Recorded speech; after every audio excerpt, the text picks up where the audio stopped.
아버지의 죽음으로 실질적인 나의 소년 시절은 끝이 났다. 사실 소년 시절이라고 해도 나는 의례 그 시절의 소년들처럼 인간에 대한 관심을 가지고 있진 않았다. 아버지의 죽음을 전혀 슬퍼하지 않는 나 자신을 보고 그 사실을 더욱 생생하게 깨달았다. 놀랍기도 하면서 무의미한 후회가 들기도 했다. 집으로 달려갔을 때 아버지는 이미 관 속에 들어가 계셨다. 그럴 수밖에 없었다. 우치도로로 가서 배를 타고 바닷가를 따라 나리우까지 가려면 하루가 꼬박 걸렸기 때문이다. 장마가 시작되기 전의 무더운 날씨였다. 곧 상여는 황량한 화장터로 옮겨져 바닷가에서 화장될 예정이었다. 시골 절 주지의 죽음은 이색적이었다. 너무나도 적절해서 오히려 이색적이었다. 그는 이 지방의 정신적 지주이자 일생의 후견인이었으며 사후에도 그 역할을 맡아야 할 인물이었다. 바로 그가 절에서 죽었다. 직무에 너무 충실한 나머지 마치 죽음을 연습이라도 하듯이. 실제로 아버지의 관은 용의주도하게 준비된 마냥 딱 맞는 곳에 놓여 있었다. 어머니와 어린 중들, 신도들이 그 앞에서 울고 있었다. 어린 중의 서툰 독경조차 관 속 아버지의 지시를 따르는 것처럼 느껴졌다. 아버지의 얼굴은 첫 여름의 꽃 속에 묻혀 있었다. 꽃들은 기분이 언짢을 정도로 생생해 보였다. 죽은 사람의 얼굴은 생전 얼굴이 가지고 있던 존재의 생기를 더 이상 끌어올릴 수 없을 만큼 깊은 곳으로 떨구고 우리에겐 테두리만 남긴다. 정신이 죽음으로 인해 그저 물질이 되어 버렸다. 죽은 사람의 얼굴만큼 우리에게 물질이라는 것을 잘 보여주는 것은 없다. 어머니와 문상객들이 나와 아버지의 마지막 대면을 지켜보고 있었다. 그러나 그들이 생각하는 살아있는 자들의 세계에서나 통하는 대면의 뜻을 나는 받아들이지 않았다. 다만 나는 아버지의 죽은 얼굴을 보고 있을 뿐이었다. 죽은 이는 오직 보여지고 있을 뿐인 것이다. 나는 오직 보고 있었다. 본다는 것. 평소에 무의식적으로 행하던 행위가 이렇게 산자만이 누릴 수 있는 권리이자 살아있다는 증명, 동시에 잔인함의 표현이 될 수 있다는 사실이 너무도 신선한 체험이었다. 나는 이런 식으로 내 삶을 확인해가는 방법을 배워나갔다. 나는 눈물이 전혀 없는 무표정한 얼굴을 문상객들에게 보였지만 부끄러워하지는 않았다. 절은 바다를 향한 절벽 위에 있었다. 문상객들의 등 뒤로 보이는 일본해의 수평선 위에는 뭉글뭉글 여름 구름이 떠 있었다. 발인 전에 독경이 시작되었고 나도 참석했다. 본당은 어두웠다. 기둥과 벽에 걸린 만장과 향로, 화반이 촛불에 흔들리며 이상한 빛을 반짝였다. 독경을 하며 줄곧 내 얼굴 한쪽을 비추는 눈부신 햇빛을 느꼈다. 상여가 화장터에 도착할 즈음 우리는 소나기를 만났다. 마침 잘 아는 신도의 집 앞이었기 때문에 관과 함께 비를 피할 수 있었다. 비는 좀처럼 멎을 것 같지 않았다. 그러나 상여는 출발해야만 했다. 우리는 우비를 갖추고 관 위에는 기름 종이를 덮어 화장터로 향했다. 그곳은 마을 동남쪽 끝 자갈뿐인 작은 해안이었다. 이곳에서 피운 연기는 마을 쪽으로 향하지 않았기에 옛부터 화장터로 사용되었다. 파도가 들썩이며 부풀어 올라 해안에서 부서지는 순간에도 그 불안한 수면은 쉴 새 없이 비를 맞고 있었다. 때때로 바닷바람이 비를 황량한 암벽으로 몰아치면 하얀 암벽은 먹물을 뿌린 듯 검게 변하곤 했다. 사람들이 화장을 준비하는 동안 우리는 터널 속에서 비를 피했다. 경치라곤 파도와 젖은 암벽, 비뿐이었다. 기름이 잔뜩 낀 관은 윤이 나는 나뭇빛을 내며 비에 두들겨 맞고 있었다. 불이 붙었다. 배급받은 기름이었지만 주지의 죽음을 위해 넉넉히 준비해 두었기에 불길은 비를 거스르며 더욱 거세게 타올랐다. 한낮의 불꽃이 검은 연기 사이로 투명하게 보였다. 연기는 층을 이루며 천천히 절벽 위로 올라가서 어느 순간부터 빛 속에 불꽃만이 아름답게 피어오르는 것처럼 보였다. 그때 갑자기 무언가가 갈라지는 무서운 소리가 났다. 관 뚜껑이 들려 올라간 것이었다. 나는 어머니를 쳐다보았다. 어머니는 염주를 두 손에 움켜쥐고 서 있었다. 그 얼굴은 몹시 굳어 있었고 소나기에도 들어갈 만큼 극도로 응고되어 아주 조그맣게 보였다. 아버지의 유언대로 나는 교도의 금각사로 갔다. 그리고 주지의 제자가 되어 중이 되었다. 학비는 주지께서 내주셨다. 그 대신 청소를 하고 주지의 자질구레한 심부름을 하며 생활했다. 속세에서의 서생과 비슷한 생활이었다. 절에 가서 금세 알게 된 사실은 잔소리가 심하다는 기숙사 사감은 군대에 가고 없고 절에는 노인과 아주 젊은 사람들만 남아있다는 것이었다. 이곳으로 온 것이 여러모로 다행이라고 생각했다. 속세의 중학교에서처럼 중의 자식이라는 놀림을 받을 필요가 없었으니까. 이곳 사람들은 모두 나와 같은 처지였다. 다만 나는 말더듬이었고 외모가 남들보다 못생겼다는 점만 달랐다. 히가시 마이주루 중학교를 중퇴한 나는 다야만 도센 화상의 주선으로 린자이 중학에 전학 가게 되었다. 가을 학기가 시작되면 그곳에서 공부하게 될 예정이었다. 그러나 전쟁 말기이기 때문에 공장으로 근로 동원이 될 거란 말도 있었다. 절의 도제 생활은 규칙적이었지만 내겐 휴가처럼 느껴졌다. 그때의 매미소리조차 고스란히 기억이 난다. 몇 달 만에 보는 금각은 늦여름 햇살 속에 고요히 서 있었다. 나는 출가할 때 삭발한 머리 그대로였다. 공기가 내 머리에 착 달라붙는 듯한 그 감각은 마치 내 머릿속의 생각이 얇고 민감한 피부 한 장을 사이에 두고 바깥 세계와 맞닿아 있는 듯한 위험하고도 섬세한 감각이었다. 그런 머리로 금각을 올려다 보면 금각은 눈뿐만 아니라 머리로도 스며드는 듯 했다. 금각이여, 마침내 그대 곁에 와서 살게 되었구나. 나는 빗자루를 쥔 손을 멈추고 마음속으로 중얼거렸다. 지금 당장이 아니라도 좋으니 언젠가 나에게 친근함을 보여주고 내게 그대의 비밀을 고백해다오. 그대의 아름다움이 이내 알듯하면서도 좀처럼 알 수가 없구나. 내 마음속의 금각보다 실물의 금각이 더 아름답게 보이게 해다오. 만약 그대가 이 세상에 어디에도 비할 데 없이 아름답다면 왜 그토록 아름다운지, 왜 아름다워야만 하는지 꼭 말해다오. 그의 여름의 금각은 잇따라 들려오는 전쟁의 비보를 양식 삼아 더욱 생기를 얻는 듯했다. 6월에는 이미 미군이 사이판에 상륙했고 연합군은 노르망디 들판을 달리고 있었다. 저를 찾는 발걸음도 현저히 줄어 금각은 고독과 정적을 즐기고 있는 것처럼 보였다. 전란과 불안, 시체와 피가 금각의 아름다움을 더욱 돋보이게 하는 것은 자연스러운 일이었다. 애초에 금각은 불안 속에서 세워진 건물이었다. 한 장군을 중심으로 수많은 어두운 마음의 소유자들이 세운 건물이 금각이다. 미술사학자들이 정통 양식의 절충으로 보는 이 3층의 각기 다른 설계는 불안을 상징하는 양식을 찾아 자연스럽게 그렇게 된 것이 틀림없다. 한 가지 안정된 양식으로만 세워졌다면 금각은 그런 불안을 포섭하지 못해 이미 무너져 버렸을 것이다.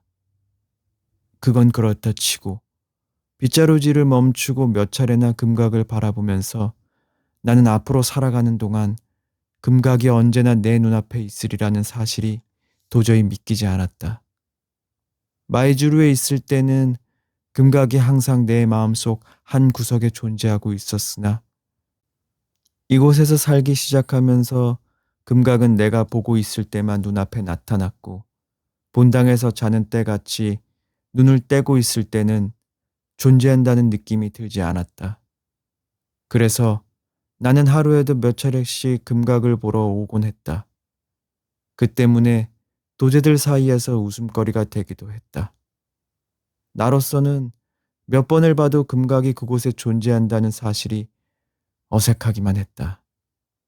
본당으로 돌아오는 길에 뒤돌아 한 번이라도 쳐다보면 마치 그리스 신화의 에우리디케처럼 금각이 삽시간에 사라지진 않을까 생각했다. 금각 주변 청소를 마치고 아침 해가 뜨겁게 내리쬐기 시작하면 나는 그 더위를 피해 뒷산으로 들어가 새끼가정으로 향하는 오솔길을 따라 걸었다. 아직 절 문을 열지 않은 시간이었기에 사람 그림자는 어디에도 보이지 않았다. 마이즈르 항공대의 전투기 편대가 금각 위를 매우 낮게 비행하며 요란한 소란을 남기고 사라졌다. 뒷산에는 들풀에 덮인 쓸쓸한 무덤이 있었다. 늪 속에는 작은 섬이 있었고 백사촌이라 불리는 5층 석탑이 서 있었다. 그 주위의 아침은 새들의 지저귀으로 가득했으나 새들의 모습은 보이지 않아 마치 숲 전체가 지저귀는 것 같은 인상을 주었다. 무덤 앞쪽에는 여름 잡초가 무성했고 오솔길은 낮은 울타리로 그 풀숲과 구분되어 있었다. 울타리를 넘어가 보니 흰 셔츠를 입은 소년이 풀밭에 누워 있었다. 소년은 축축한 여름 아침 공기를 가르기라도 하듯 벌떡 일어나더니 나를 보고 말했다. 에이, 난 또 누구라고. 쭈르가와라는 이 소년을 어젯밤에 처음 소개받았다. 쭈르가와의 집은 도쿄 근교에 있는 부유한 절이라서 학비도 용돈도 집에서 넉넉히 보내왔다. 다만 도제 수업을 위해 주지의 연고로 금각사에 맡겨진 것이라고 했다.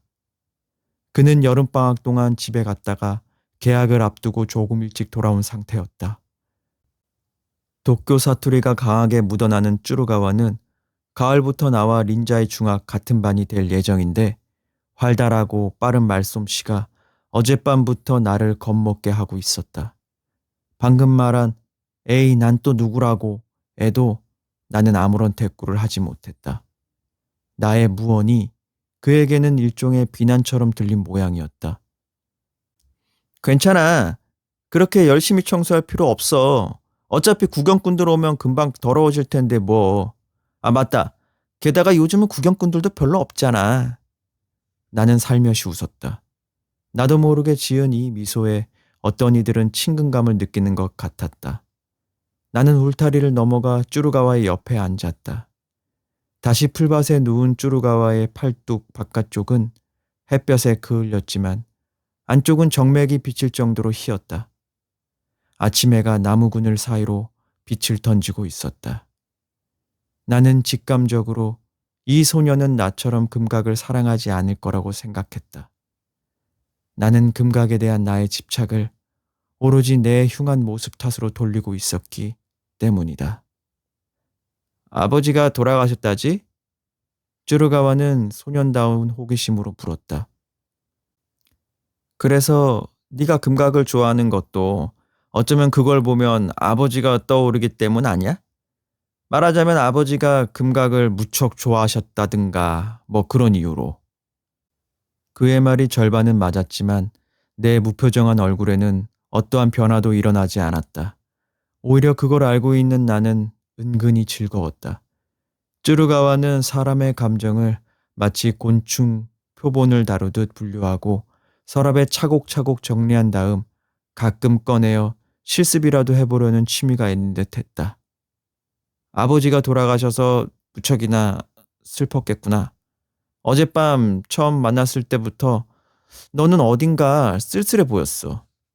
아, 아니, 슬플 것도 없어. 쯔르가와는 긴 속눈썹을 들어 나를 보았다. 그래? 그럼 너는 아버지를 미워했던 거야? 아니면 그냥 좋아하지 않았던 거? 미워하지도 않았고 싫어하지도 않았어. 그런데도 슬프지 않다니.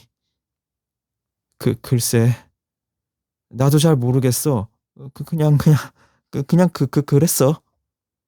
쯔르가와는 어리둥절한 표정을 지었다. 이때 나는 왜 내가 사람들에게 의문의 감정을 일으키고 있는지 곰곰 생각해 보았다.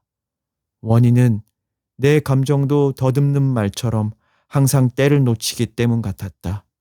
그래서 아버지의 죽음이 슬픔이라는 감정과 동시에 연결되지 못했고 따로 떨어져 있었던 것 같다. 몇 초라는 시간의 엇갈림, 잠시의 지연이 나의 감정과 사건을 서로 다른 것으로 어긋나게 만들었던 것이다. 쭈루가와는 마침내 웃었다.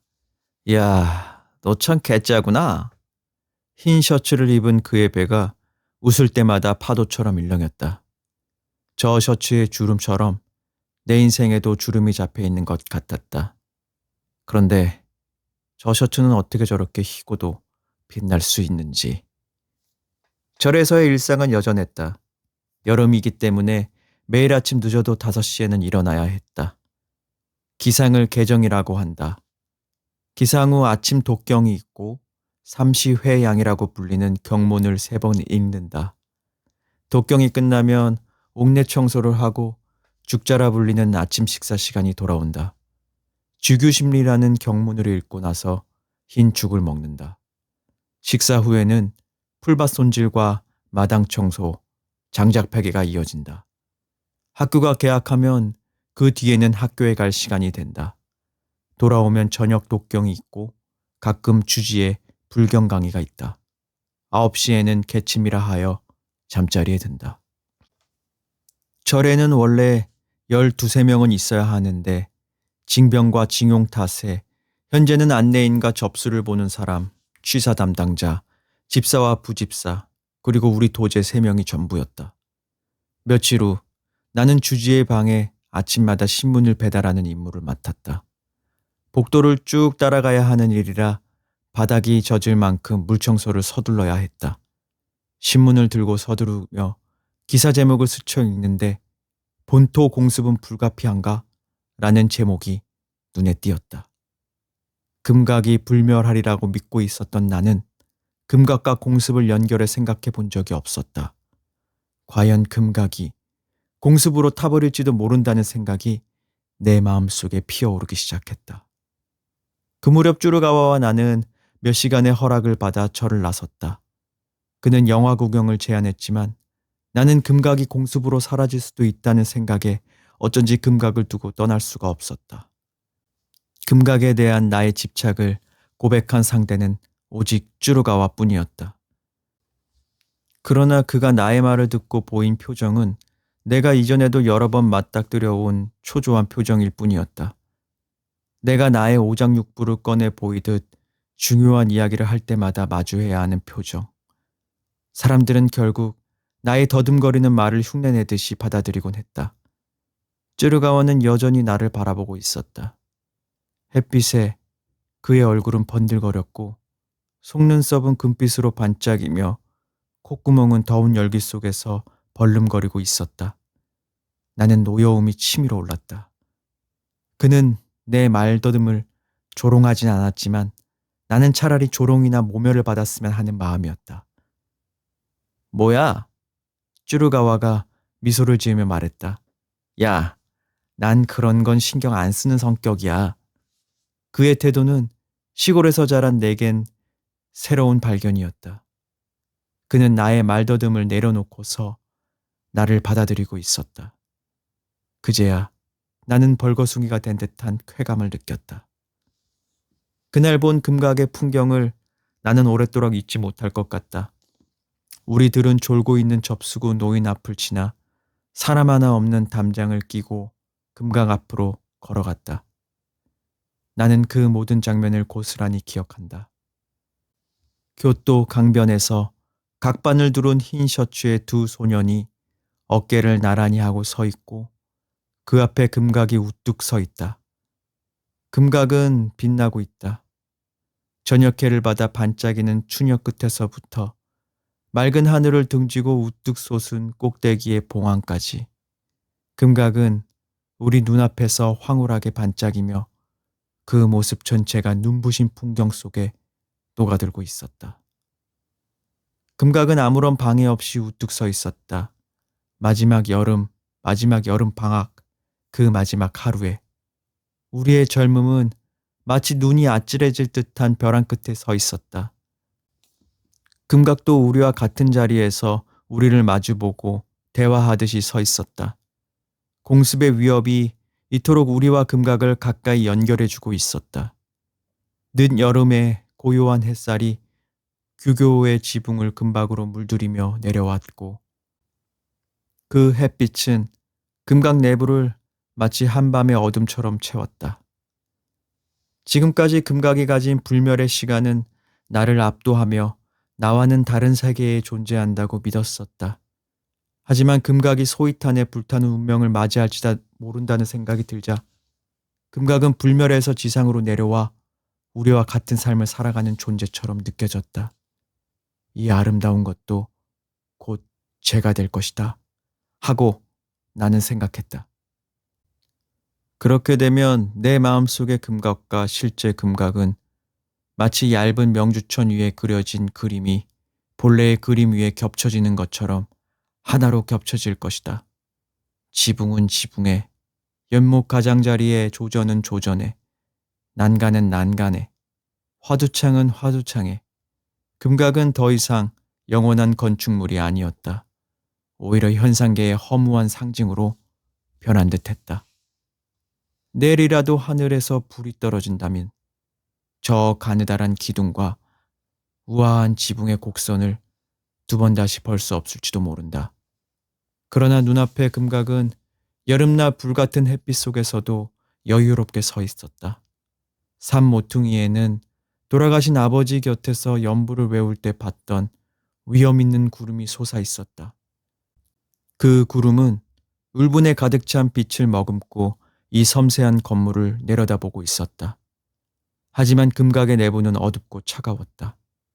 신비로운 외관으로 빛을 받아 눈부신 주변의 세계를 묵묵히 거부하고 있는 것처럼 보였다.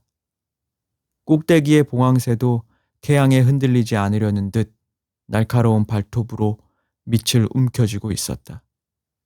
나의 긴 이야기에 지친 듯 쭈루가와는 발밑에 돌을 들어 멋진 투수 자세를 취하며 연못 속 금각의 그림자를 향해 던졌다.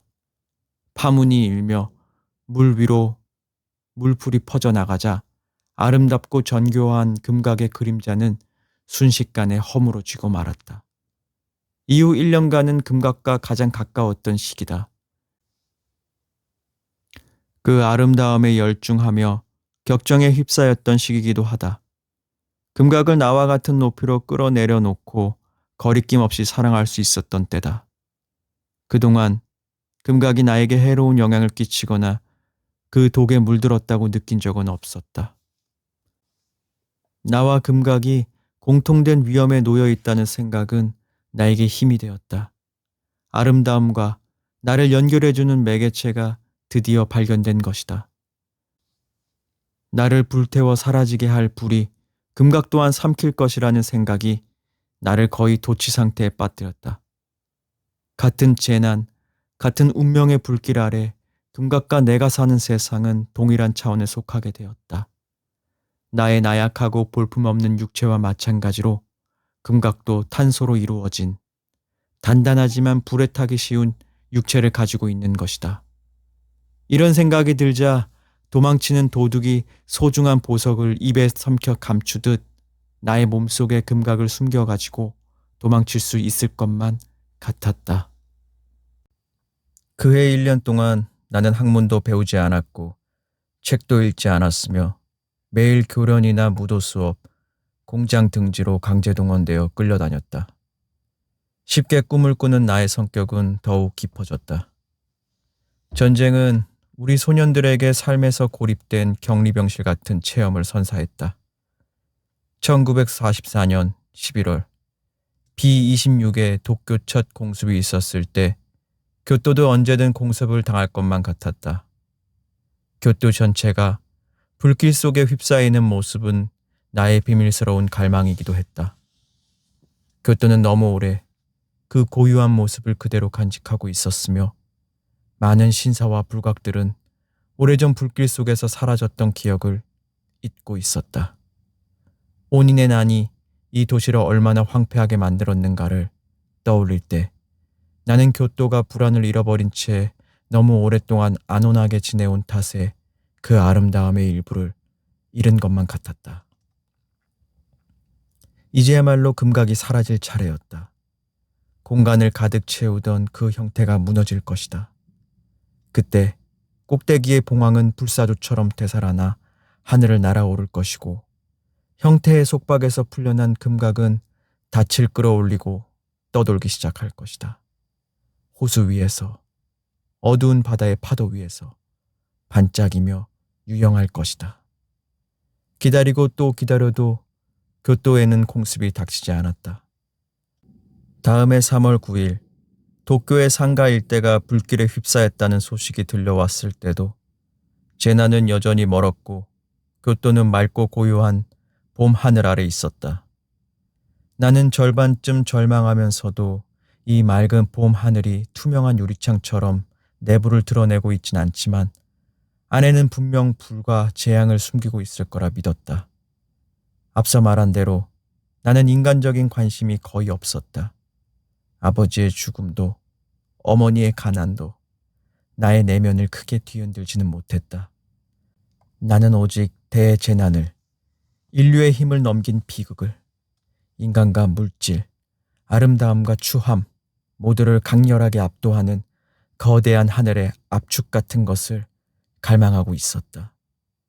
때로는 이 봄 하늘의 반짝임이 마치 지상을 덮칠 거대한 도끼의 차가운 칼날처럼 느껴지기도 했다. 나는 단지 그런 것이 하늘에서 뚝 떨어져 내리기를 기다리고 있었다. 생각할 틈조차 주지 않을 만큼 빠른 속도로. 본래 나는 암흑의 사상에 사로잡혀 있지 않았었다. 나의 관심, 즉 나에게 주어진 문제는 오직 아름다움뿐이었다. 그러나 아름다움만을 생각하다 보니 나도 모르는 사이 이 세상의 가장 깊은 암흑과 마주하게 된 것이다. 양극단의 인상이 내 머리를 가득 채우고 있었다. 전쟁 말기에 교토에서 있었던 한 일화가 생각난다. 믿기 어려운 일이지만 그때 목격자는 나 혼자만이 아니었다. 쯔루가와도 함께 있었다. 정전으로 공장에 쉬던 어느 날 나는 쯔루가와와 함께 난젠사에 갔다. 그때까지 난젠사를 구경해 본 적이 없었다. 우리는 넓은 도로를 가로질러 인클라인 위에 놓인 나무다리를 건넜다. 아주 맑은 5월의 어느 날이었다. 인클라인은 이미 사용되지 않고 있었고 배를 들어 올리던 비탈의 레일도 녹슨 채 잡초에 덮여 있었다. 잡초 속에서 조그만 십자 모양의 꽃이 바람에 흔들리고 있었다. 인클라인의 경사가 시작된 곳까지는 탁한 물이 괴어 있었고 물가에 만개했던 벚꽃의 그림자가 비쳐 있었다. 우리는 그 작은 다리 위에서 아무 생각 없이 물 위를 바라보고 있었다.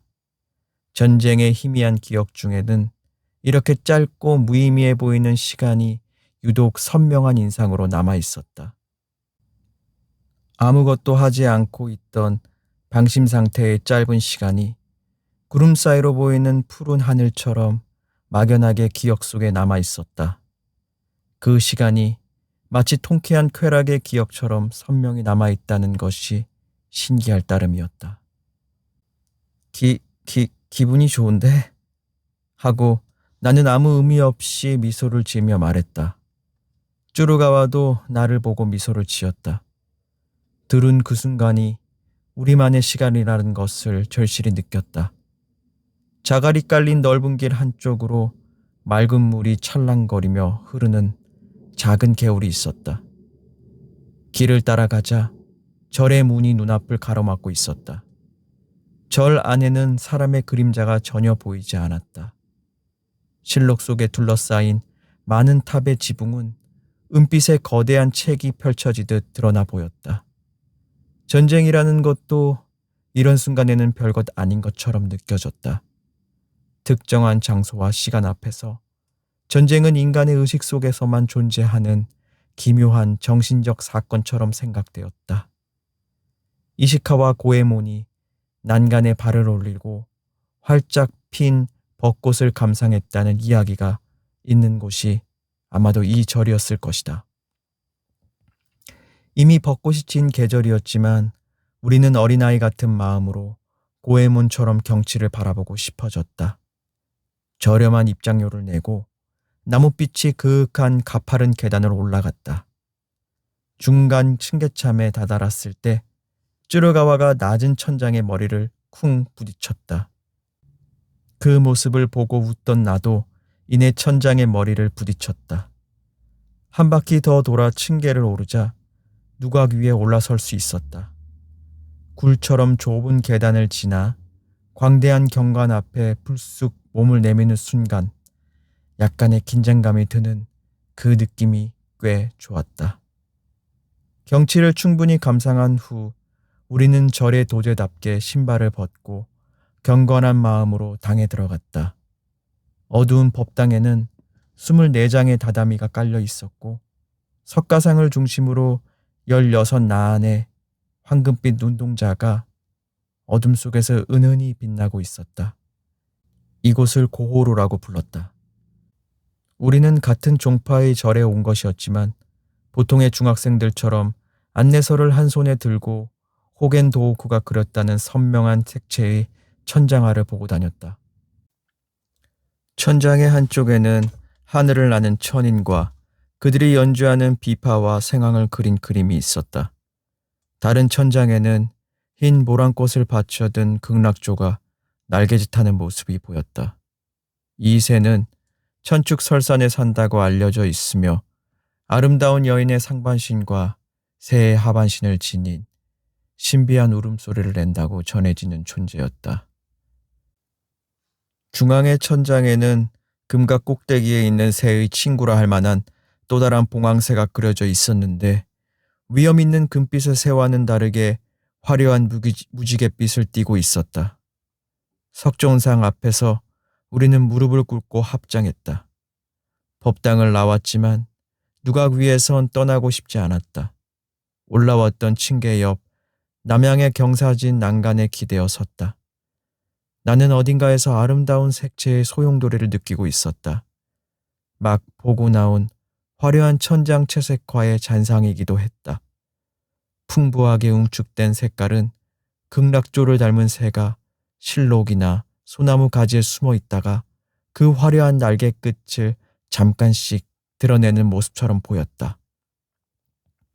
우리 눈 아래에 댄주암이 보였다. 나지막한 나무들이 소박하게 심어진 조용한 마당에는 각진 돌을 깔아 만든 포석이 구불구불 길게 뻗어 있었고 그 길은 열린 장지문 너머로 넓은 방으로 이어지고 있었다. 그곳은 차를 올리거나 마시기 위해 빌려주는 자리로 보였으며 붉은 주단이 깔려 있었다. 그 방 안 한 젊은 여자가 앉아 있는 게 보였다. 전쟁 중에 이렇게 넓은 소매에 화려한 옷을 입은 여인을 보는 일은 드문 일이었다. 저런 모습으로 밖을 나선다면 아마 도중에 비난을 받아 되돌아가지 않을 수 없었을 것이다. 그만큼 그 옷은 화려했다. 무늬가 뚜렷하진 않았지만 물빛 바탕에 꽃들이 수놓아져 있었고 먼 거리에서도 금실이 빛나 보여 마치 그 주위가 빛나는 듯한 인상이었다. 점잖고 아름다운 여인은 단정하게 앉아 있었고 환한 얼굴은 조각처럼 뚜렷해 진짜 살아있는 사람인지 의심스러울 정도였다. 나는 형편없이 더듬거리며 말했다. 저 여자는 정말 살아있는 걸까? 나도 같은 생각을 하고 있었어. 꼭 인형 같아. 쭈루가와도 난간에 기대어 눈을 떼지 않고 대답했다. 그때 군복을 입은 젊은 육군 장교가 방 안으로 들어왔다. 그는 예의 바르게 여인 앞에 무릎을 꿇고 마주 앉았다. 두 사람은 한참 동안 아무 말 없이 마주보고만 있었다. 여인이 조용히 자리에서 일어나 복도의 어둠 속으로 사라졌다. 잠시 후 그녀는 찻잔을 들고 미풍에 옷자락을 휘날리며 돌아왔다. 남자 앞에 찻잔을 내밀고 다도대로 차를 권한 뒤 자리에 앉았다. 남자는 좀처럼 차를 들지 않았다. 무겁게 긴장한 모습이었다. 여인은 고개를 푹 숙이고 있었다. 믿기 어려운 일이 일어난 것은 그 다음이었다. 여인은 자세를 바로잡더니 앞삽을 풀기 시작했다. 그때 나의 귀에는 띠를 풀며 스치는 비단 소리가 들리는 듯했다. 희고 풍만한 한쪽 유방이 드러났다. 나는 숨을 죽였다. 여인은 흰 가슴을 손에 쥐고 앞쪽으로 부드럽게 내밀었다. 장교가 검붉은 찻잔을 손에 든 채 조심스레 여인에게 다가섰다. 여인은 유방을 두 손으로 어루만졌다. 이후 장면을 내가 직접 보았다고는 할 수 없지만 검붉은 찻잔 속 노란 차에 희고 따뜻한 젖이 방울방울 흘러내리는 모습과 고요했던 차 표면이 흰 젖에 흐려지며 거품이 있는 모양이 마치 눈앞이 펼쳐지듯 생생하게 느껴졌다. 남자는 찻잔을 들어 그 신비스러운 차를 모두 마셨고 여인의 가슴도 다시 가려졌다. 우리 둘은 숨을 죽인 채 긴장하며 그 장면을 지켜보았다. 아마도 그 장교의 아이를 가진 여인과 전쟁터로 떠나는 장교 사이에 작별의식같이 보였다.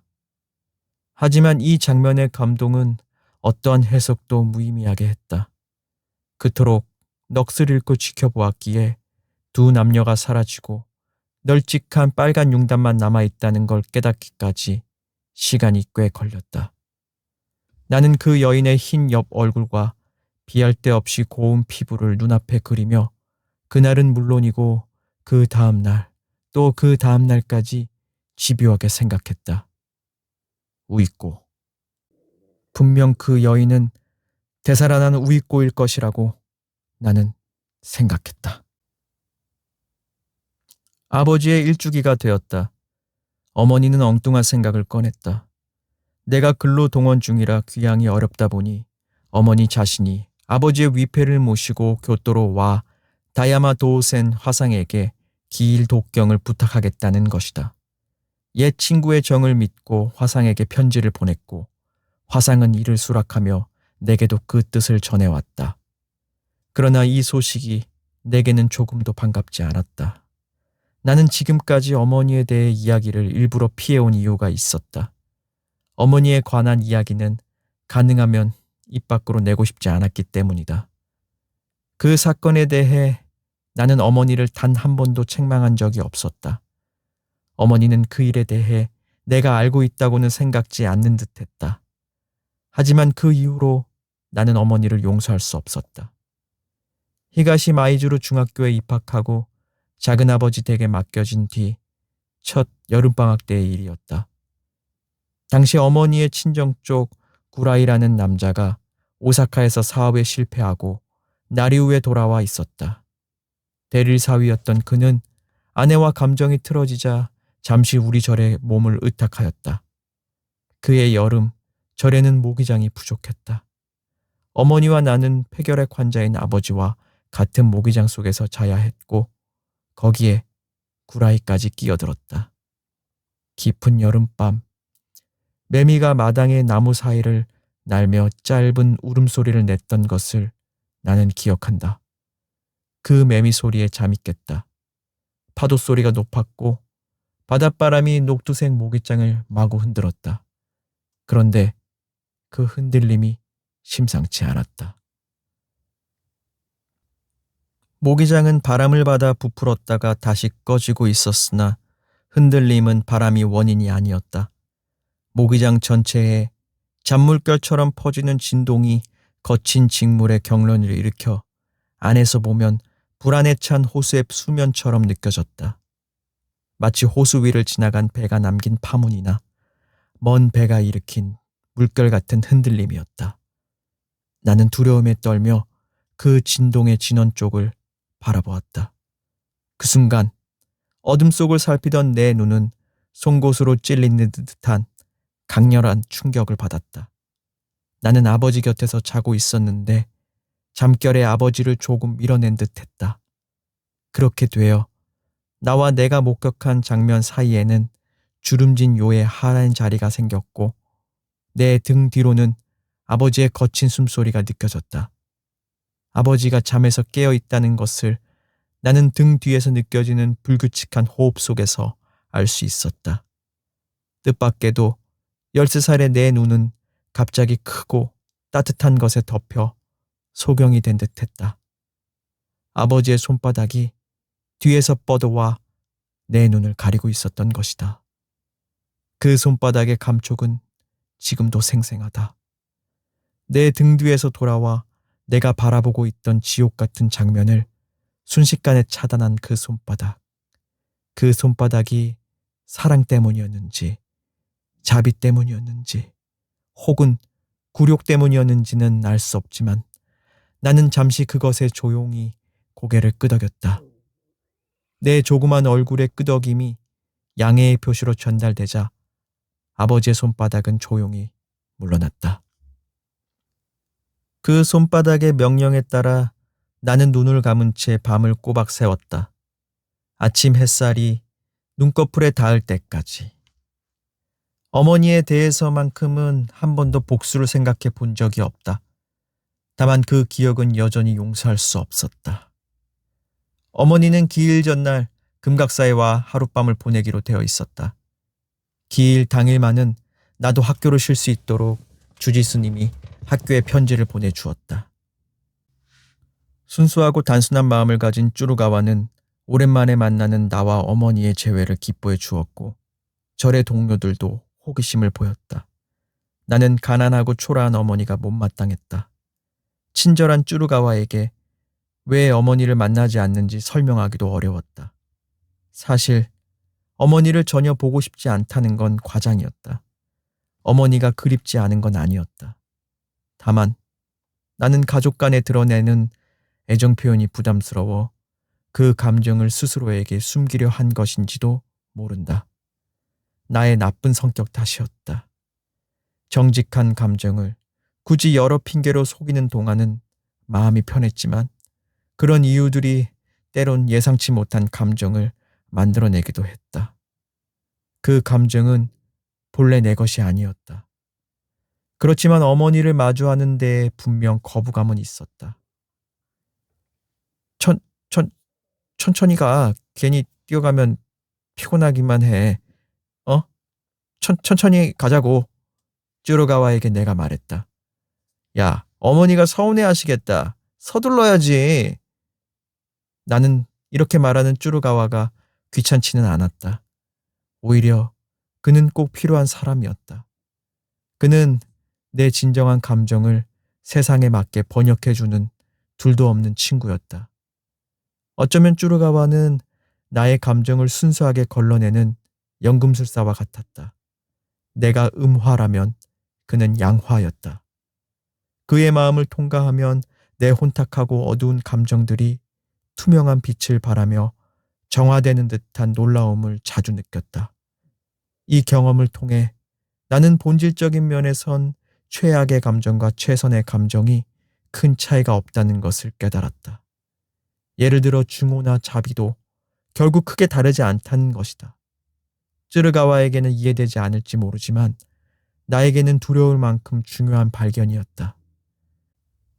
교토에서는 공습을 겪지 않았지만 한 번은 공장 업무로 비행기 부품의 발주 서류를 들고 오사카에 갔을 때 마침 공습을 받아 창자가 드러난 부상자가 들것에 실려가는 모습을 본 적이 있었다. 왜 드러난 창자가 그렇게도 처참한 걸까? 왜 사람은 인간의 내부를 보고 몸서리치며 시선을 내리깔게 되는 걸까? 왜 피가 흐르면 충격을 받고 왜 인간의 내장이 그렇게도 혐오스러운 것일까? 인간의 몸이라는 측면에선 윤기 흐르는 포동포동한 피부의 아름다움과 저 내장도 크게 다르지 않는 것 아닌가. 인간을 장미꽃처럼 안팎 구분 없이 바라보는 이 사고방식이 왜 비인간적으로 여겨질까? 어머니는 벌써 와서 주지방에서 이야기를 하고 있었다. 나와 쭈루가와는 초여름 해질녘 마루 끝에 무릎을 꿇고 지금 막 돌아왔습니다. 인사를 했다. 주지는 나만 방으로 들어오게 하고 어머니에게 이 아이도 열심히 하고 있습니다. 라고 말했다. 나는 고개를 숙이고 어머니 쪽을 보지 않았다. 여러 번 빨아 색이 바란 감색 무명옷 위에 더러운 손가락이 가지런히 보였다. 주지는 우리 모자에게 방으로 들어가도 좋다고 말했다. 몇 번이나 인사하고 우리는 그 방을 나왔다. 어머니와 단둘이 남게 되자 어머니는 울기 시작했다. 이런 일이 있으리라 예상했기 때문에 나는 태어날 수 있었다. 이미 저는 금각사에 의탁한 몸입니다. 뜻을 이루기 전까지는 찾아오지 마십시오. 그래, 알고 있다, 알고 있어. 어머니를 냉정한 말로 맞이하는 일이 어쩐지 즐거웠다. 그러나 어머니가 여전히 아무런 감정도 없고 저항하지 않는 듯한 태도에 나는 화가 났다. 햇볕에 그을린 얼굴에 작고 움푹 들어간 눈, 생기 없이 발라진 듯한 붉은 입술, 튼튼한 시골 사람의 커다란 이빨이 나란히 서 있었다. 이미 나이 들어가고 있지만 여전히 관능의 군살 같은 것이 남아있는 듯한 그 얼굴을 나는 증오했다. 노사 앞에서 물러나 한참 울고 난 후 어머니는 배급받은 인조견 손수건으로 햇볕에 탄 얼굴을 가리고 땀을 닦았다. 손수건은 땀에 젖어 더욱 윤기가 돌았다. 어머니는 배낭 속에서 쌀을 꺼내어 노사께 드릴 것이라고 말했다. 나는 아무 말도 하지 않았다. 이어서 어머니는 자줏빛 풀솜으로 여러 겹 감싼 아버지의 위패를 꺼내 내 책꽂이 위에 올려놓았다. 참으로 감사한 일이다. 내일 스님께서 불공을 들여주신다니 아버지도 고마워하실 거야. 제사가 끝나면 어머니 나리우로 돌아가시는 거죠? 그러나 어머니의 대답은 뜻밖이었다. 어머니는 절의 권리를 이미 남에게 넘겼고 얼마 남지 않은 논밭도 처분해 아버지의 요양비로 진 빚을 모두 갚았다며 이제부터는 교토교회 가사군의 큰아버지 댁에 의탁하기로 했다는 것이다. 내가 돌아갈 절은 더 이상 존재하지 않게 되었다. 그 황량한 고향 마을에 나를 기다리는 건 이제 아무것도 없었다. 어머니는 내 귓가에 바싹 다가와 이렇게 속삭였다. 이제 네가 돌아갈 곳은 이곳 금각사뿐이다. 앞으로 이 금각사의 주지가 되어야 하지 않겠니? 스님께 기염을 받고 후계자가 되도록 힘써라. 엄마는 그걸 유일한 기쁨으로 여기고 살 거야. 나는 놀라서 어머니의 얼굴을 다시 바라보았다. 하지만 무서워서 끝내 똑바로 볼 수가 없었다. 방 안은 이미 어두워져 있었지만 나는 그녀가 웃고 있다는 사실을 알 수 있었다. 어머니의 몸이 내 귓가에 가까이 붙었던 탓에 그녀의 자애로운 냄새가 콧잔등에 머물렀다. 젖 먹던 때의 아련한 기억과 거무스름한 유방의 환영을 불러일으켰다. 그 순간 내 마음은 불쾌감으로 출렁였다. 어머니의 야비한 야심에 내가 마치 육체적으로 강제동원되는 것 같은 두려움을 느꼈다. 마침내 나는 어머니를 똑바로 마주보았다. 반질반질한 입술 사이로 어머니는 금리를 번쩍이며 웃고 있었다. 나는 몹시 더듬거리며 대답했다. 그런 말씀 해봐야 의미 없어요. 저도 군대에 끌려가선 전사할지도 모르잖아요. 바보 같은 소리! 너 같은 말더듬이까지 군대에서 데려간다면 그때는 일본이 망할 때지. 이 말에 등줄기가 서늘해지며 어머니가 미워졌다. 하지만 내 입에서는 또 더듬거리며 말이 나올 뿐이었다. 공습으로 금각이 타버릴지도 몰라요. 이대로라면 교토에는 절대 공습이 없을 거야. 미국 사람들도 교토는 조심하는 모양이더라. 나는 대답하지 않았다.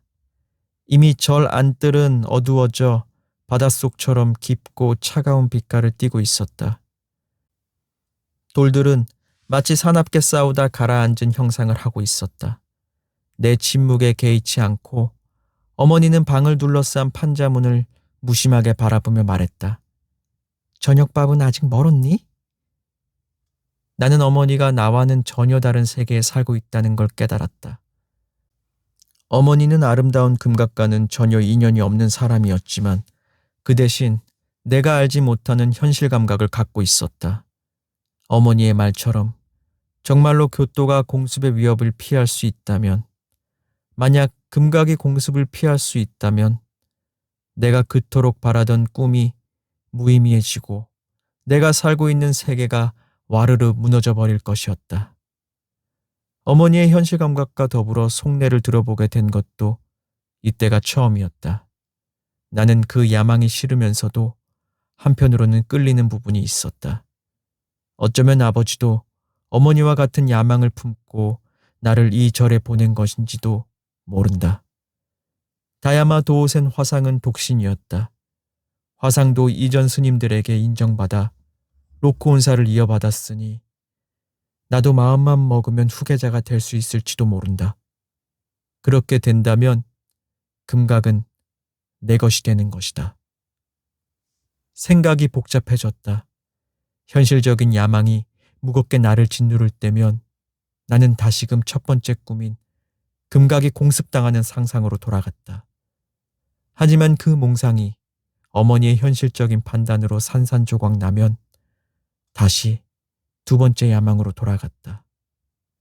그렇게 이리저리 생각하다 보니 목덜미에는 식은땀이 맺혔다. 그곳엔 종기가 나 있었다. 나는 그저 그대로 내버려 두었다. 목덜미의 종기는 점점 커지면서 뜨겁고 무겁게 압박해왔다. 잠결에 순금으로 된 고리가 내 목을 휘감고 점차 머리 위로 타원형으로 자라는 꿈을 꾸었다. 깨어보니 그것은 좋지 않은 종기에서 오는 통증일 뿐이었다. 결국 열이 심해져 드러누운 나는 주지 스님에게서 외과 의사를 찾아가 보라는 말을 들었다. 각반을 찬 국민복 차림의 외과 의사는 이 종기를 푸른 켈이라는 단순한 병명으로 진단하며 불에 달군 메스로 가차없이 쬐다. 나는 신음을 내뱉으며 나를 괴롭히던 무겁고 뜨거운 세계가 내 목 뒤에서 터지고 오그라들고 사라지는 것을 느꼈다. 그러던 어느 날 전쟁이 끝났다. 공장에서 종전 선언문을 듣는 동안 내 머릿속을 가득 채운 것은 금각에 대한 생각이었다. 절로 돌아오자마자 금각 앞까지 달려간 것도 이상할 게 없었다. 한여름의 햇볕에 바짝 달아오른 자갈길을 달릴 때 운동화의 싸구려 고무창이 자갈들 하나하나에 쩍쩍 들러붙었다. 도쿄라면 모두가 궁성 앞으로 모였겠지만 고요한 교토에선 신사나 사찰로 모여들이라. 그러나 이상하게도 금각을 찾는 이는 없었고 달아오른 자갈길 위에는 나와 내 그림자만이 남아 있었다. 금각은 저쪽에, 나는 이쪽에 있었다. 그날 금각을 보았을 때 나와 금각의 관계가 이미 변하고 있음을 느꼈다. 금각은 패전의 충격이나 민족적 비애와는 무관한 듯 보였다. 아니면 초월적인 태도를 가장하고 있는 듯 했다. 어제까지의 금각은 이렇지 않았다. 공습에 불타지 않았다는 사실, 이제 더 이상 그런 위험이 없다는 사실 때문인지 금각은 다시 나는 오래전부터 여기 있었으며 앞으로도 영원히 여기 있을 것이다 하는 표정을 짓고 있었다. 금빛 외관이 여름 햇빛을 받아 반짝였다. 금각은 모든 의미를 상실하고 실체마저 벗어던진 듯 이상하리만큼 공허한 모습으로 그곳에 자리 잡고 있었다. 이날만큼 금각이 아름다워 보인 적은 없었다. 내 심상 속에서도, 아니, 이 현실 속에서도 금각은 여느 때보다 초탈한 아름다움으로 빛나고 있었다. 인간사의 모든 변화와는 관계없이 견고한 아름다움을 보여주면서 말이다. 나는 발끝이 떨렸고 이마에는 식은땀이 흘렀다. 예전에 금각을 보고 시골로 돌아갔을 때 금각의 잔상이 음악처럼 조화를 이루며 머릿속을 떠다녔다면 지금은 음악이 멈춘 후에 두려운 침묵처럼 서 있었다. 금각과 나의 관계는 끊어졌구나. 나는 생각했다. 이제 나와 금각은 전혀 다른 세계에 살고 있다. 금각은 저기 있고 나는 여기 있는 지금 이 상황. 이 세계, 이 세상이 존재하는 한 절대 변하지 않을 상황. 패전은 나에게 다시는 금각과 내가 같은 운명을 맞이할 순 없을 것이라는 사실을 확인시켜줬다. 그날 밤 취침 전 독경 시간에는 천황의 안녕과 전몰자들의 영혼을 위로하는 긴 불공이 이어졌다. 전쟁이 시작된 이래 모든 절에서는 간소한 가사만 입게 했으나 그날 밤 노사는 오랫동안 넣어두었던 붉은 5줄의 가사를 특별히 걸쳤다. 주름살 속까지 말끔하고 혈색 좋은 얼굴에는 무엇인가로 충족된 빛이 서려 있었다. 무더운 밤이었기에 옷자락 스치는 소리가 더욱 선명하게 들려왔다. 독경이 끝난 뒤에 절에 있는 모든 사람들은 노사의 거실로 불려가서 그의 광화를 들었다.